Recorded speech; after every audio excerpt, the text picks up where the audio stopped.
এইটা জীবনে কখনো এরকম চিন্তা করবেন না যে হত্যা করে আমি ক্ষমতা, কখনো চিন্তা করবেন না। আমরা খুব ব্যথিত হয়ে গেছি, তাই না?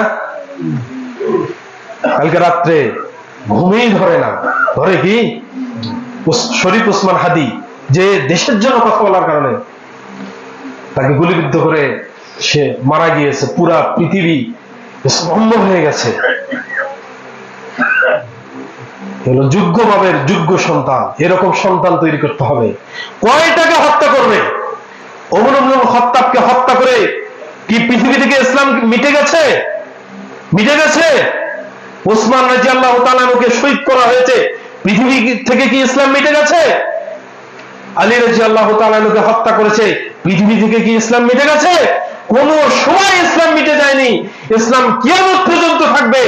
যত আঘাত আনা হবে কেন, ইসলাম কিয়ামত পর্যন্ত থাকবে। এই জাতি কিয়ামত পর্যন্ত থাকবে। এদের কোনো ক্ষতি করার কোনো সুযোগ নেই, যত হত্যা করুক না কেন। আজকে একজন হাদি মারা গেছে, ইনশাআল্লাহ টুডে টুমরো আরো শত হাদি প্রস্তুত হবে। মুসলিম রক্ত আমাদের দেহে বয়ে। আমরা কখনো অমুসলিমদের সাথে কখনো আপোষ করি না। যতই আপনি বন্ধুত্ব করেন না কেন, এরা আপনার ক্ষতি করবেই করবে। সেই ভারত, সেই ৭১ সালের পর থেকে নিয়ে শুরু করে এখন পর্যন্ত বাংলাদেশকে শোষণ করতে করতে নিতে নিতে সব নিয়ে গেছে। আজকে শুনি যে আমাদের স্বাধীনতার সময়ে পাকিস্তানি সেনাবাহিনী নাকি ভারতের কাছে আত্মসমর্পণ করেছে। শোনেন নাই? লিখিত আকারে। আশ্চর্য কথা। আমাদের মা বোনেরা জীবন দিল, আমাদের ছেলে সন্তানেরা জীবন দিল, আমাদের বাপ-দাদারা জীবন দিল, কিন্তু স্বাধীনতা নাকি ওরা পেয়ে গেছে।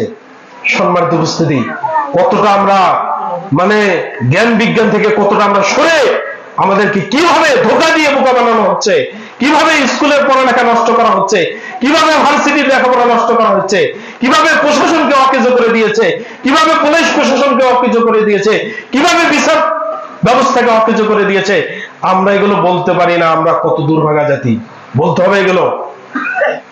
আল্লাহ রাসূল বলেছেন, মান রাআ মিনকুম মুনকারান, যদি অন্যায় কাজ দেখো তাহলে ফালিয়াগয়ির বিয়াদিহি, হাত দ্বারা কি করতে হবে? প্রতিবাদ করতে হবে। ফাইলাম ইস্তাতি, যদি হাত দিয়ে প্রতিবাদ করতে না পারো তাহলে ফাবিলিসানি, মুখ দিয়ে বলতে হবে। সম্মানিত উপস্থিতি, মুখ দিয়ে যদি বলতে না পারো তাহলে ফাবিকলবিহি, অন্তর দিয়ে ঘৃণা করতে হবে। ওয়াযালিকা দাআফুল ঈমান, আর এটাই হচ্ছে ঈমানের সর্বনিম্ন স্তর। কাজেই আমাদেরকে যে কোনো অন্যায়ের ক্ষেত্রে প্রতিবাদ করতে হবে। বলেন ইনশাআল্লাহ। প্রতিবাদ করতে হবে।